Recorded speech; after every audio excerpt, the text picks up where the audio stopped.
de los 4 ángulos de la tierra, que detenían los 4 vientos de la tierra, para que no soplase viento alguno sobre la tierra, ni sobre el mar, ni sobre ningún árbol. Vi también a otro ángel que subía de donde sale el sol y tenía el sello del Dios vivo. Y clamó a gran voz a los 4 ángeles a quienes se les había dado el poder de hacer daño a la tierra y al mar, diciendo: no hagáis daño a la tierra, ni al mar, ni a los árboles, hasta que hayamos sellado en sus frentes a los siervos de nuestro Dios. Y oí el número de los sellados, 144,000 sellados de todas las tribus de los hijos de Israel. De la tribu de Judá 12,000 sellados, de la tribu de Rubén 12,000 sellados, de la tribu de Gad 12,000 sellados, de la tribu de Aser 12,000 sellados, de la tribu de Neftalí 12,000 sellados, de la tribu de Manasés 12,000 sellados, de la tribu de Simeón 12,000 sellados, de la tribu de Leví 12,000 sellados, de la tribu de Isaacar 12,000 sellados, de la tribu de Zabulón 12,000 sellados, de la tribu de José 12,000 sellados, de la tribu de Benjamín 12,000 sellados. Continuando con esta serie, hoy vamos a hablar de los 144,000.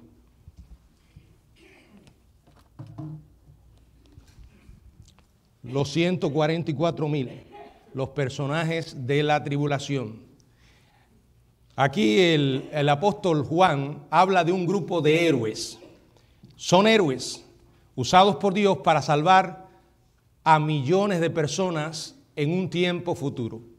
Ese tiempo futuro lo conocemos como la tribulación o la semana 70 de Daniel, que será un periodo futuro que realmente no sabemos cuán cerca puede estar, llamado tribulación, y es una semana de años, quiere decir que serán 7 años. Algunos han llamado a ese tiempo la era del anticristo, porque el poder que llegará a tener será casi absoluto, controlará la economía, estamos hablando de un líder político, controlará la religión del mundo, se exaltará a sí mismo con una enorme estatua erigida en el nuevo templo en Jerusalén.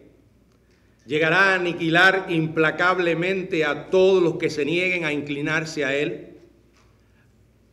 No obstante, aunque la crueldad sin precedentes del anticristo, Dios seguirá siendo Dios y no olvidará la promesa de cuidar a su pueblo.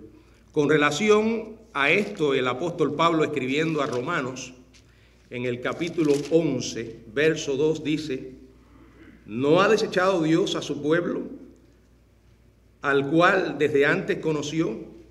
¿O no sabéis que dice de Elías la Escritura, cómo invoca a Dios contra Israel, diciendo, bueno, y luego en el verso 1 había dicho, ¿ha desechado Dios a su pueblo? En ninguna manera.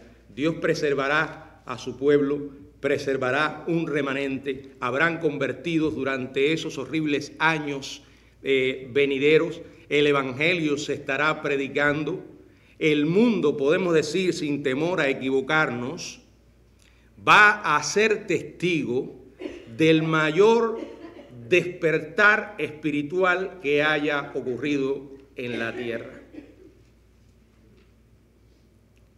No importa la oscuridad, no importa que la maldad se intensifique, en medio de los horrores de la tribulación, nuestro amoroso y creativo Dios va a estar obrando poderosamente para salvar vidas. Los instrumentos, bueno, uno de ellos, la Biblia se refiere a ellos como los 144,000. ¿Quiénes son estos 144,000? Simplemente aceptando lo que dice la Escritura, no poniéndonos a divagar y a decir más de lo que dice, simplemente aceptando lo que dice literalmente. Serán 144,000 evangelistas judíos, especialmente elegidos por Dios para un tiempo de crisis. Durante ese periodo, Juan, refiriéndose a ellos, habla en este pasaje de Apocalipsis 7, los versos que acabamos de leer, y también en el libro de Apocalipsis, en el capítulo 14, los vuelve a mencionar en los versos del 1 al 15. Dos pasajes de las Escrituras en el libro de Apocalipsis hablan de ellos. Si hacemos una combinación de ambos pasajes, reflexionando en los dos, aceptamos lo que nos dice simplemente las Escrituras, podemos llegar a varias conclusiones sobre quiénes serán estos 144,000.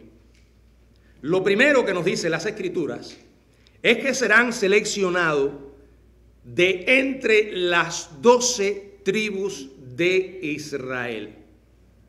Aquí el pasaje de Apocalipsis 7 nos dice que Juan tiene una visión del cielo. En ella ve 4 ángeles listos para desatar los vientos del juicio de Dios sobre la tierra.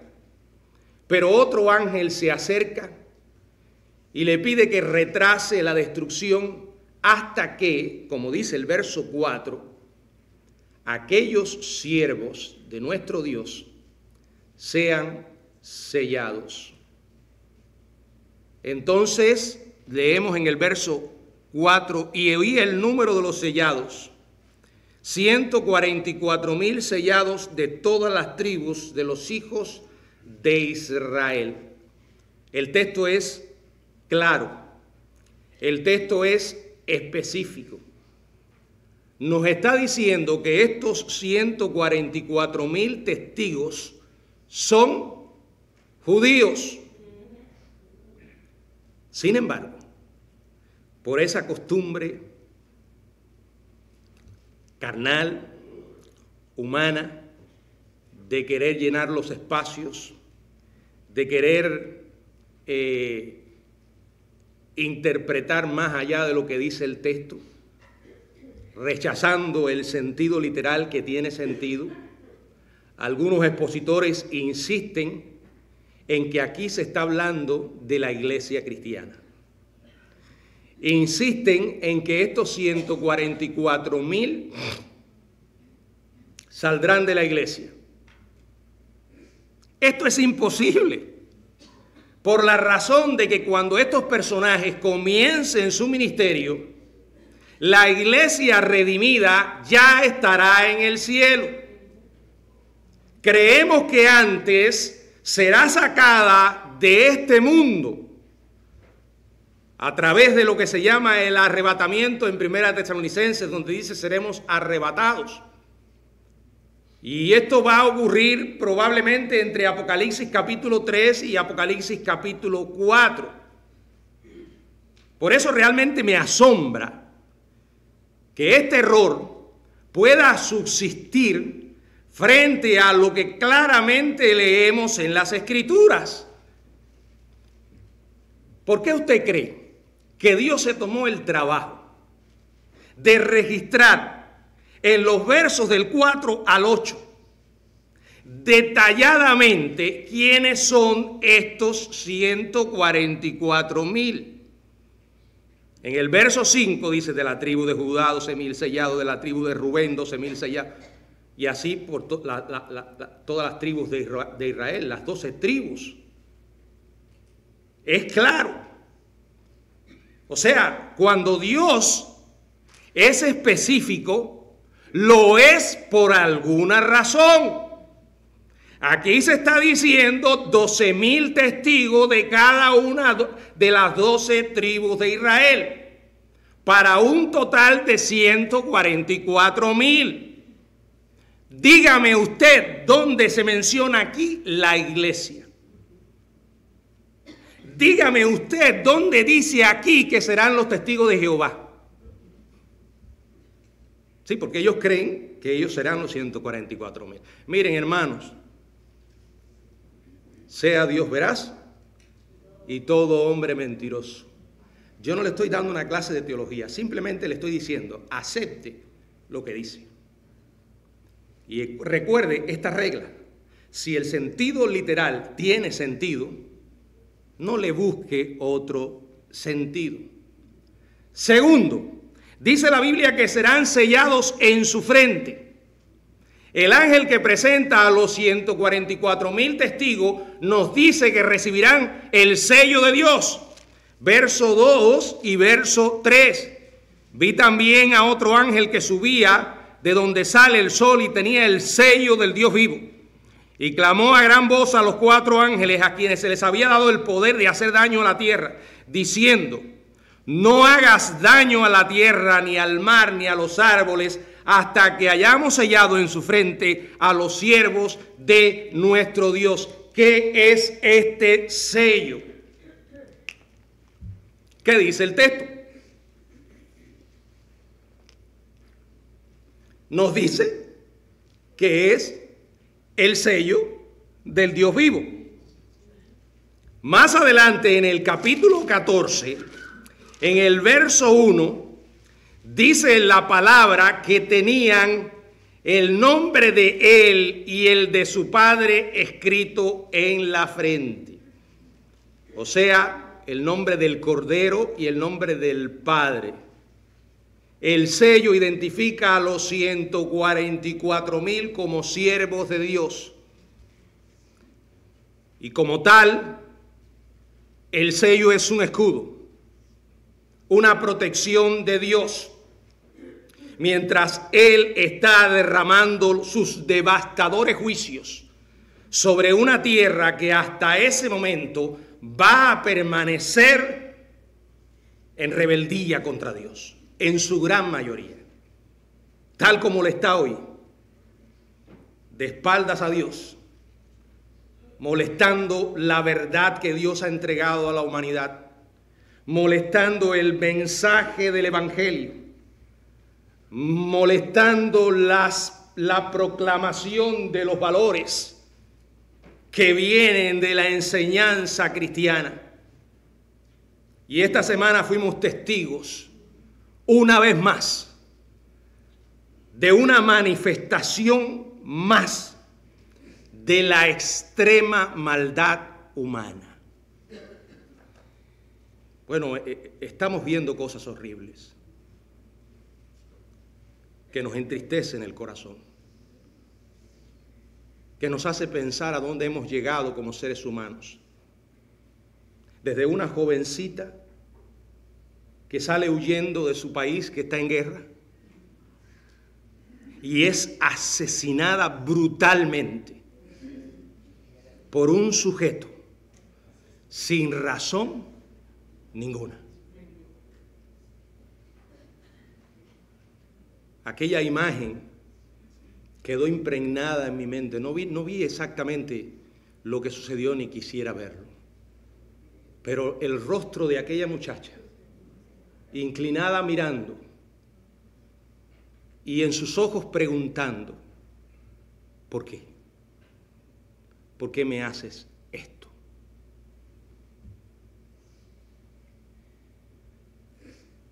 No nos vamos a escapar por las ramas.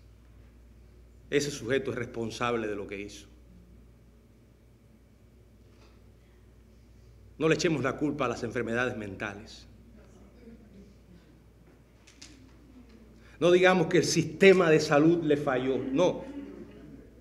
El sistema judicial de este país le falló a esa joven cuando un sujeto que estuvo 14 veces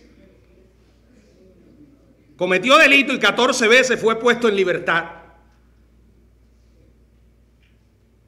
Ahora, la respuesta, la verdad, es que no la podemos encontrar en un plano humano. Simplemente hay que ver las implicaciones espirituales. Algunos cristianos que andan por ahí con el tiempo de sobra se ponen a comentar: no, porque el diablo vino para matar y destruir. Es cierto. Es cierto, lo dice la Biblia, no lo digo yo. Pero es muy fácil echarle la culpa al diablo de todo lo que pasa. El diablo puede poner malos pensamientos en nuestra mente, pero él no nos puede obligar a hacerlo. Yo soy responsable. ¿Y saben por qué lo hago? Porque tengo un corazón depravado. Luego, otro joven, apenas comenzando a vivir también con 31 años, es baleado simplemente por decir lo que cree. Sabemos que se fue con el Señor, pero su esposa, sus 2 hijos pequeños. Algo está realmente mal en alguien cuando cree que tiene derecho a quitarle la vida a otro simplemente porque no está de acuerdo con lo que cree. Yo creo por la Biblia que hay un Dios, y ese Dios es juez, e hizo todo por salvarnos al enviar a Jesucristo. Pero si aún la gente persiste en vivir de espaldas a Él, va a tener que enfrentar su ira. Ya sea en el infierno cuando se vaya de este mundo, o la que va a venir, la ira escatológica en esos terribles 7 años. Una de las cosas que me impresiona profundamente en el libro de Apocalipsis es ver cómo viendo la gente tantas cosas, y dice la palabra una y otra vez, y no se arrepienten. Hoy la humanidad hace lo mismo. Estamos bien, estamos mirando que vivimos en una selva donde nos despedazamos unos a otros y no acabamos de humillarnos y decir, tengo un gran problema en mi vida. Porque sí, nos desarrollamos científica y tecnológicamente, pero cada vez más nos comportamos como bestias. ¿Se han puesto a pensar cuántos actos violentos y criminales se cometen en este mundo y que tú y yo ni nos enteramos? ¿Sabe cuál es la raíz del problema? Que se ha perdido el respeto por la vida humana. ¿Y saben por qué se ha perdido el respeto por la vida humana? Porque la sociedad secular de hoy no cree que el hombre está hecho a imagen de Dios. No importa quién sea, ni la ideología que tenga, no importa si es blanco, negro, amarillo. Somos seres humanos que Dios nos dio la dignidad de crearnos a su imagen. Y yo tengo que respetar a ese ser humano. Pero entendamos, algo está muy mal en nosotros cuando hemos llegado a ese punto. Y todavía la gente dice que Dios es cruel en juzgar a un mundo que persiste en estar de espaldas a Él. Y quiero decirles, mis amados hermanos y los que me están viendo, no importa lo que haga la sociedad en el orden político, podrán ser mucho más severos con las leyes, aplicar aún más la pena de muerte. Pero ¿saben qué? El único que puede realmente transformar el corazón de un individuo es Jesucristo. En tercer lugar, estos siervos de Dios, sellados, como dice la Biblia, serán siervos de Dios. La Biblia dice que este sello los apartará para un propósito especial. Verso 3. No hagáis daño a la tierra, ni al mar, ni a los árboles, hasta que hayamos sellado en su frente a los siervos de Dios. A pesar de la presión, a pesar de la oposición, estos hombres se van a dedicar a Dios. Van a hacer su voluntad. Van a estar proclamando el evangelio sin descanso durante la tribulación. Al estilo de aquellos profetas del Antiguo Testamento. No les va a importar el costo de proclamar el mensaje. Yo no sé si usted se ha dado cuenta, pero cada vez es más difícil hablar del Dios verdadero. Hoy, cada vez es más difícil proclamar el verdadero evangelio. Y digo el Dios verdadero porque en realidad la gente no se molesta porque se mencione a Dios o se hable de Dios. Pero cuando usted llega a decir que hay un solo Dios, ahí empiezan los problemas. Ahí empiezan los problemas. Y yo me pregunto, Cuando yo estoy diciendo que hay un solo Dios, simplemente estoy diciendo lo que dice la Biblia. Cuando estoy diciendo que hay un solo medio para ir a ese Dios, ahí continúan los problemas. Usted ve el rostro de las personas, cómo se transforma. Ustedes son unos fanáticos. Ustedes son unos intolerantes. Porque vivimos en una sociedad que hoy ha borrado todos los límites. Y no aceptan que alguien venga a decirles, aunque se los diga con amor, tienes que arrepentirte y creer. No, yo no soy pecador. Cuando la gente te pregunta acerca de tu fe, ¿qué le respondes? Yo no te estoy diciendo, ve a aquel y dile, te vas a ir al infierno, perro, pecador. No. Porque tú también eres un pecador, pero simplemente la diferencia es la gracia de Dios que fue derramada en tu vida. Pero para necesitar gracia hay que reconocer la incapacidad que tengo para recibirla. Y la gente necesita saber esto. Imagínense en aquellos días proclamar la verdad en una sociedad totalmente totalitaria, controlada al máximo. Imagínense decir, ese es un falsante. Ese que está ahí está robando la gloria a Dios. Todo lo que está sucediendo es consecuencia del juicio de Dios. Imagínense. Imagínense hoy que cada vez que Dios le dé una oportunidad a un cristiano, no le importe las consecuencias y esté dispuesto a pagar el precio por ser fiel a Jesucristo, aunque eso implique su propia vida. Entendamos esto. ¿Saben por qué la gente odia al cristianismo? Porque odiaron a Cristo. Y el Señor dijo, si al maestro lo llamaron Belcebú, si a mí me han perseguido, ¿acaso ustedes piensan que les van a tratar de manera diferente? Estos hombres serán apartados para Dios. Dice Apocalipsis capítulo 14, verso 4, que no se contaminaron con mujeres porque son vírgenes. Los estudiosos sin duda tienen dudas sobre lo que esto sí significa. Muchos vuelven otra vez a espiritualizar y piensan que significa que no cometerán adulterio espiritual de unirse con dioses falsos. Puede ser correcto, pero creo que es más correcto aceptar lo que dice, que se van a mantener célibes, consagrados a una sola causa. Aquellos días serán días que demandarán total entrega, porque el tiempo a la humanidad se le está acabando. Y cuando usted sabe que el edificio en el que vive está ardiendo en llamas, no se pone en ese momento a acomodar los muebles. Comienza a vivir el tiempo de una manera urgente. Estos se dedicarán exclusivamente a la predicación del Evangelio. No estamos en la tribulación, pero somos unos necios si no acabamos de entender que estos tiempos también demandan de nosotros un nivel mayor de compromiso, una proclamación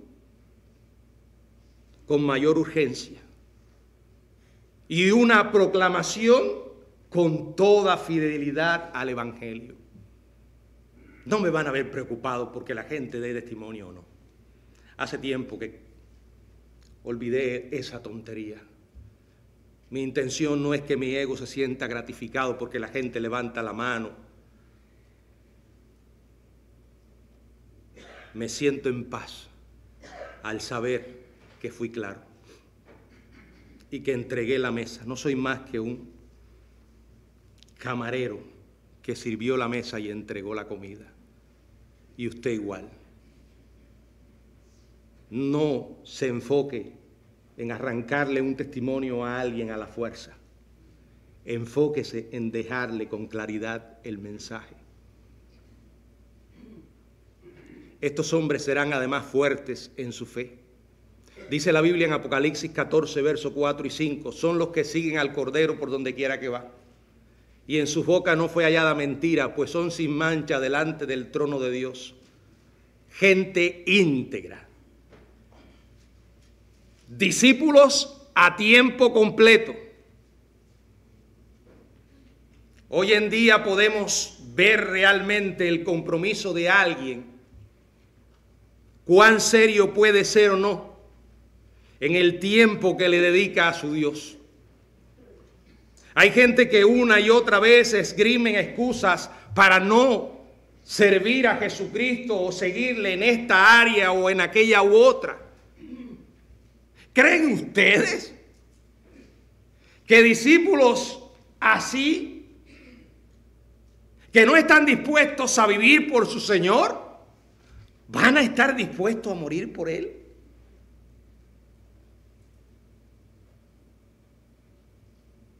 ¿Cuán serio es tu compromiso con Jesucristo? ¿Cuánto has realmente entendido lo que Él fue capaz de hacer por ti? Estos hombres, dice la Biblia, que proclamarán la verdad. Es interesante que nos diga el texto que en sus bocas no fue hallada mentira. Hoy la mentira se ha convertido en parte de la educación.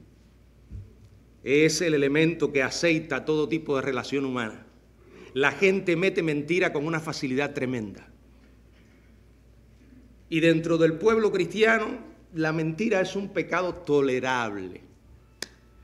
¿De cuándo acá y con qué autoridad lo hemos convertido en un pecado tolerable o respetable?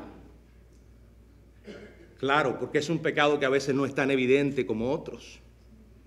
Pero es interesante que en el mismo libro de Apocalipsis, cuando Dios va a hacer juicio, menciona claramente que dentro de aquellos que va a juzgar están todos los mentirosos.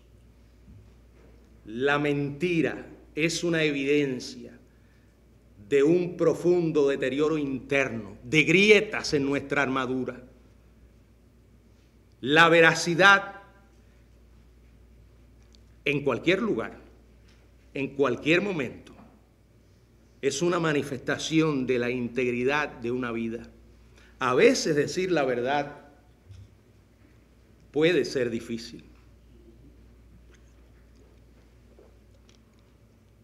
Pero no tenemos derecho a cambiarla. No tenemos derecho a ocultarla. Hay que decirla. Hay que decirla como dice la Biblia, en amor, pero hay que decirla. Y cuando yo digo la verdad, no estoy diciendo tu verdad o la mía. Estoy diciendo la verdad de Dios. ¿Y saben dónde tú y yo podemos encontrar la verdad de Dios? En su palabra. A medida que nos metamos cada vez más profundamente en las aguas de vida que componen las Escrituras, cada vez seremos más capaces de pensar como Dios piensa, de amar lo que Dios ama y de odiar lo que Dios odia. Es la verdad absoluta. Y esa verdad el mundo necesita conocerla, sobre todo en estos tiempos de tanta confusión, donde el diablo, repito, ha intentado confundir muchas mentes. Yo estaba, perdonen, pero lo tengo que decir, yo estaba estos días investigando un poco sobre ese movimiento llamado Antifa, que no conocía mucho. Pero ahora con esto que sucedió y saber que uno de los, que el joven que le disparó a Charlie, estaba en una unión con otro muchacho transgénero que pertenecía a este movimiento. Me puse, y no esto tiene nada que ver con teorías conspirativas, simplemente fui a Wikipedia y dije, ¿qué cosa es Antifa? Y me tomé el trabajo de leerme todo aquello. Antifascista, varias cosas anti. Pero lo que me llamó la atención era quienes componían este movimiento. socialistas, comunistas, que históricamente han odiado a las minorías de negros, homosexuales, y ahora, por ideologías políticas, los usan. ¿Cómo promueven sus ideas? Dice Wikipedia. Bueno, ellos lo hacen de una manera pacífica y están de acuerdo también con hacerlo de una manera violenta y armada. Cuando yo leí esto, yo me hice la pregunta inevitable. ¿Cómo es posible que en este país exista ese movimiento? Cuando hasta hace poco se ha declarado terrorista a varios grupos, entre ellos el famoso grupo del Tren de Aragua.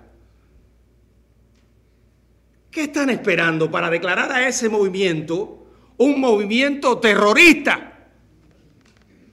Cuando usted es capaz de creer de que para lograr sus objetivos no importa los medios. A mí siempre me ha asombrado el nivel de desvergüenza y descaro de los comunistas, específicamente en Cuba. Cuando alguien comete un acto armado contra ellos, son terroristas. Pero cuando ellos, para instaurar esa dictadura que lleva más de 60 años, ponían bombas en cines, asesinaban personas inocentes, eso se llama actos de sabotaje. Hermano, la muerte contra un ser humano no tiene justificación. ¿Saben por qué hay esta confusión? Porque la gente se ha alejado de la verdad. Y no es lo que yo diga, es lo que dice la Biblia. Todo ser humano ha sido creado a la imagen de Dios. Yo no tengo absolutamente ningún derecho para matar a otro, y menos por ideales humanos y diabólicos. Y miren, voy a ir más lejos, ni tampoco por ideales religiosos. Las cruzadas son una vergüenza en la historia del cristianismo. Yo puedo encontrarme a alguien que no acepte mi fe, que no esté dispuesto a creer en las verdades de la Biblia, pero no por eso tengo derecho a matarle. Es más, dentro de mis posibilidades debo luchar para que esa persona tenga el mismo derecho que yo a ejercer lo que cree, sin que sea perseguido, sin que se le quite la vida. Cualquiera que venga con un mensaje diferente está torciendo la verdad. A veces se va a sufrir, pero ¿saben qué? Hay que enfrentar las consecuencias.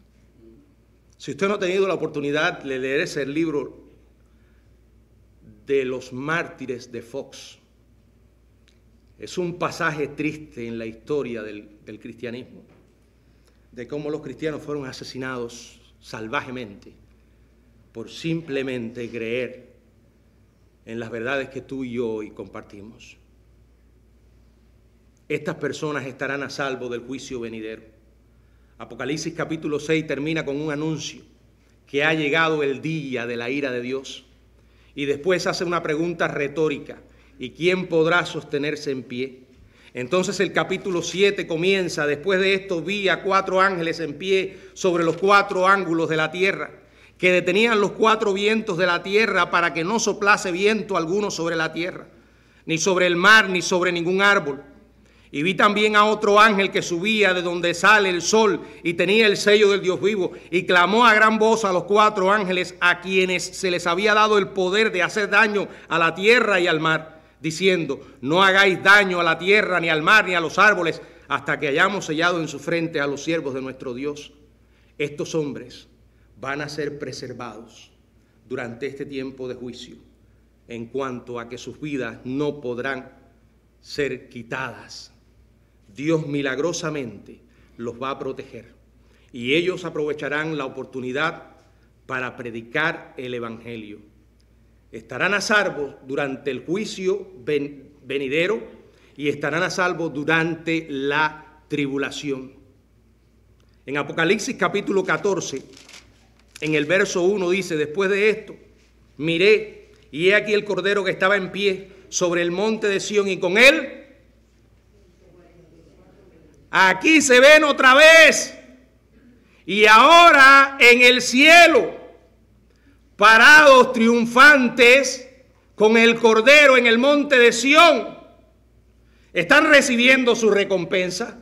Fueron fieles, y al igual que cuando Dios protegió a Sadrach, Mesach y Abednego en medio del horno de Nabucodonosor en Babilonia, esta escena celestial muestra que estarán protegidos durante la tribulación y serán llevados salvos a las puertas del cielo.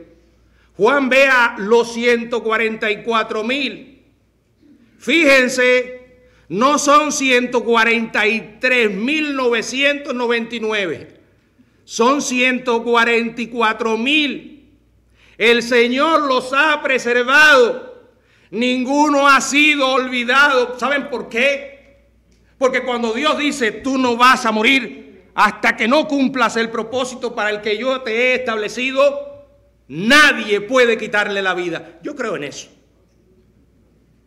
Yo creo en la soberanía de Dios, y Dios es soberano y es siempre. Me puede costar lidiar con mis preguntas humanas.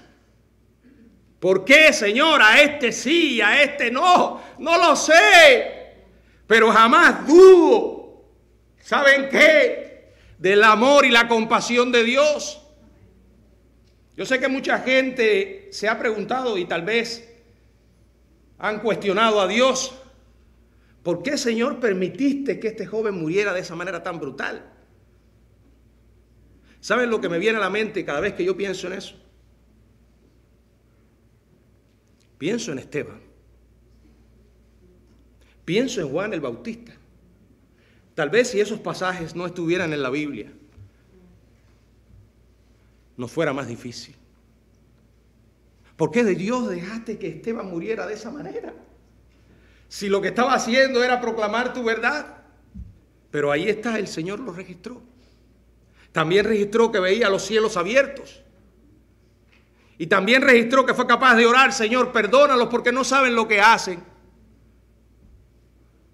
Ahí está Juan el Bautista, aquel que tuvo el valor de decirle a un gobernante corrupto: estás en pecado, estás ofendiendo al Dios vivo, no puedes hacer eso. Y le costó la vida, le costó literalmente la cabeza. ¿Por qué, Señor, no irrumpiste en esa celda y lo sacaste de allí? ¿Cómo, Señor, lo dejaste morir de esa manera? Que le arrancaran la cabeza. No hay respuesta en la Biblia. ¿Saben por qué? Porque Dios es Dios. Y tenemos que aprender a vivir con las preguntas. Pero qué maravilla ver esto. Pero voy a ir más lejos. El Evangelio mismo. ¿Por qué, Señor, dejaste a tu propio Hijo colgando en aquella cruz? Y no solo el momento en que llegó a la cruz, lo que antecedió. ¿Cómo es posible, Señor, que lo dejaras ser humillado de esa manera? Y si sabes lo que sabes, que dice Dios, Él era santo. Todo ser humano que sufre en este mundo es pecador. Y en cierta manera todo lo que recogemos es resultado de vivir en una humanidad pecadora y de tener un corazón depravado. Pero aquel era santo. Y Dios volvió su rostro, el Padre, al ver a su Hijo en la cruz, humillado, cargando nuestros pecados. Si el Evangelio no existiera, entonces no tendría sentido las cosas que hoy vemos. Pero ahí está el Evangelio. Ahí está la respuesta de Dios. Estos hombres que Juan ve estaban, dice la palabra en Apocalipsis 7, verso 14. Apocalipsis capítulo 7, verso 14. Yo le dije, Señor, tú lo sabes, y él me dijo, estos son los que han salido de la gran tribulación y han lavado sus ropas y las han emblanquecido en la sangre del Cordero. Como señalamos, estos 144,000 serán sellados y protegidos durante la tribulación. Estos evangelistas van a sobrevivir y estarán vivos cuando comience el milenio. Reinarán con Cristo durante ese periodo de 1000 años. Han permanecido fieles hasta el último momento. Estarán apartados para reinar con Cristo. Allí recibirán la recompensa. Y la última cosa que nos dice la palabra es que cuando la tribulación termine y estos 144,000 se encuentren de pie con el Cordero en el monte de Sión, la Biblia dice en el libro de Apocalipsis capítulo 14, verso 2 y verso 3, y oí una voz del cielo como estruendo de muchas aguas y como sonido de un gran trueno, y la voz que oía era como de arpistas que tocaban sus arpas y cantaban un cántico nuevo delante del trono y delante de los 4 seres vivientes y de los ancianos. Y nadie podía aprender el cántico sino aquellos 144,000 que fueron redimidos de entre los de la tierra. Estos hombres están en pie y estos hombres están cantando. Estos hombres están expresando su gratitud al Señor y dándole la gloria a Él. Todo lo que hicieron no es nada comparado con lo que hizo el Cordero. Ellos no fueron más que siervos, que Dios por gracia los usó, exactamente lo que tú y yo somos. Y cuando nos llegue el momento de irnos de este mundo, nos encontraremos con nuestro Salvador y Señor cara a cara. Creo que no habrá otra posición mejor que estar de rodillas a sus pies y con un grito de profunda gratitud: gracias, Señor, por salvarme. Gracias por amarme. Gracias por usarme. Entendamos, hermanos, que esta historia nos revela el enorme privilegio que tenemos hoy de haber conocido a Jesucristo y de hoy, mientras estamos de este lado, servirle. Mi pregunta para ti es: ¿lo estás haciendo?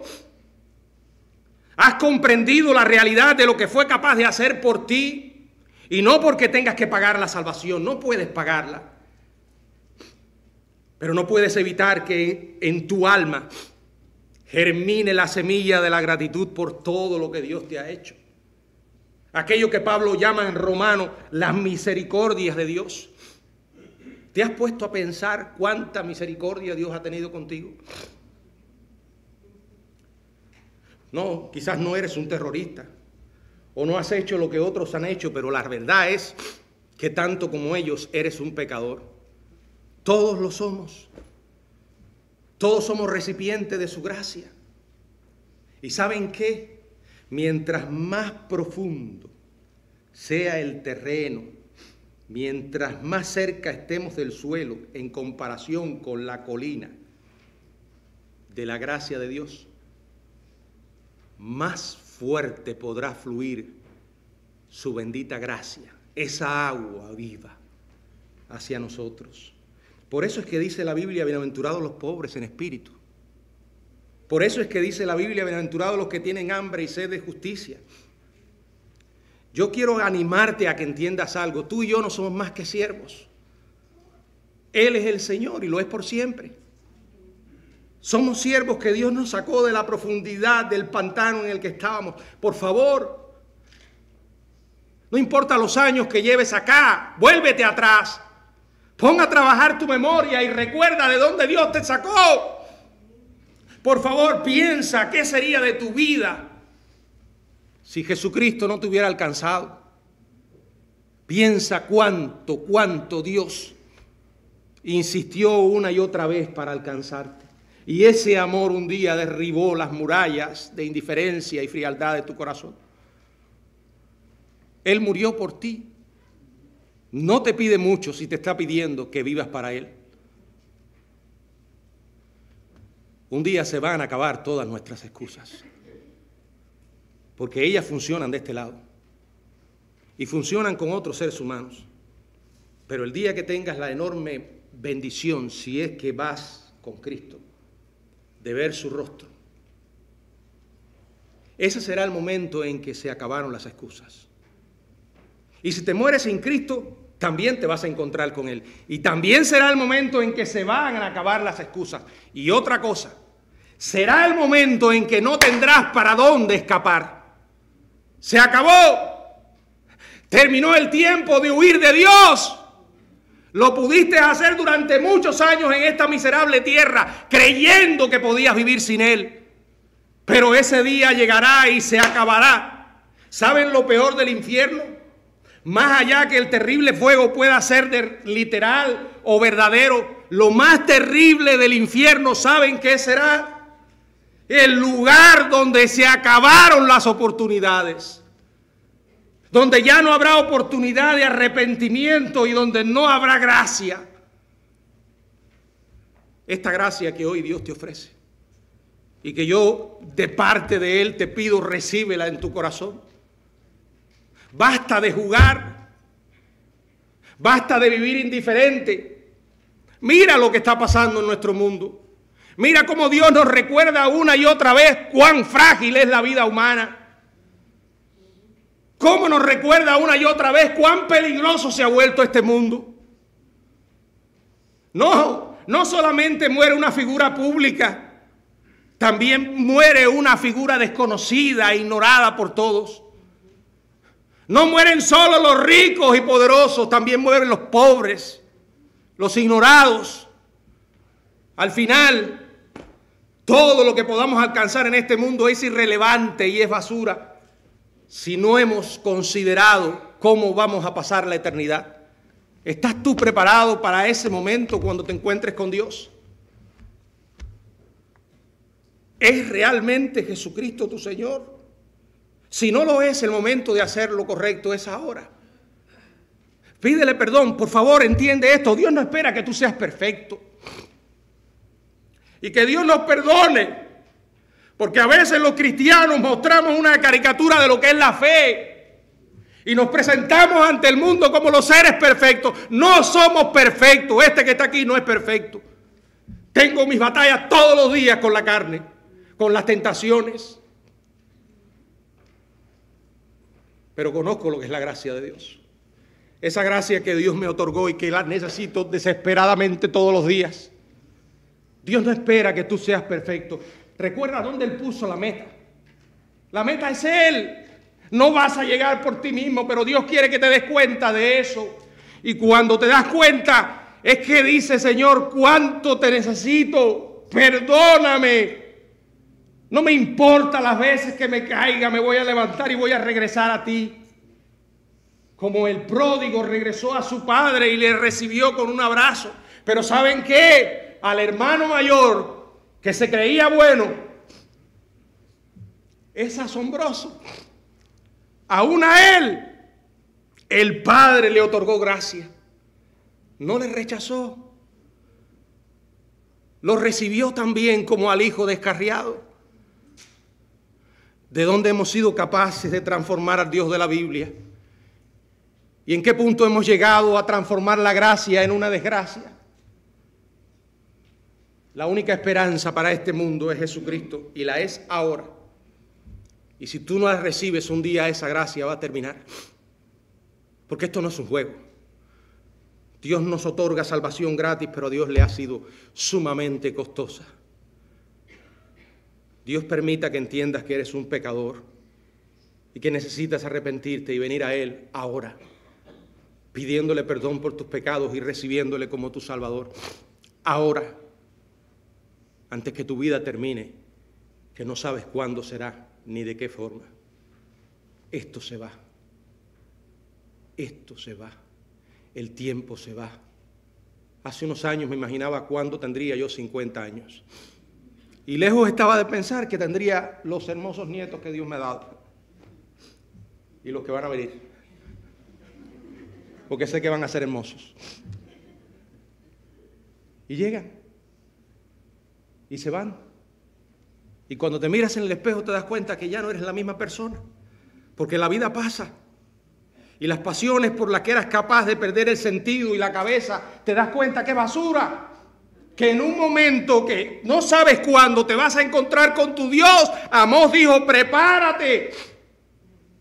Y la preparación no es hacer buenas cosas porque no las puedes hacer para ganarte a Dios. Es volverte a Él con un corazón desesperado diciendo, Señor, estoy perdido, no tengo esperanza. Gracias porque me amaste en Cristo y porque Él fue a la cruz por mí. Recíbele ahora. Pídele perdón por tus pecados y decide que a partir de ahora vas a vivir para Él y por Él sin importar el precio que tengas que pagar. No te vas a callar, vas a decir la verdad. Aun cuando sepa que te puede costar la vida, que Dios nos ayude a ser dignos de la muerte que Jesucristo tuvo por nosotros. Que el Señor nos bendiga.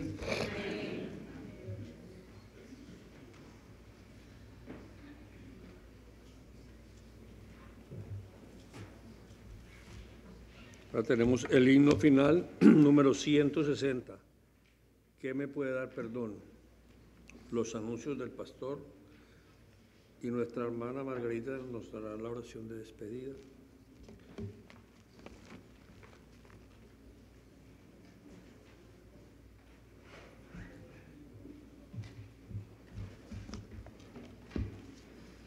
Puesto de pie, la sangre de Jesucristo, su Hijo, nos limpia de todo pecado. ¿Qué me puede dar perdón?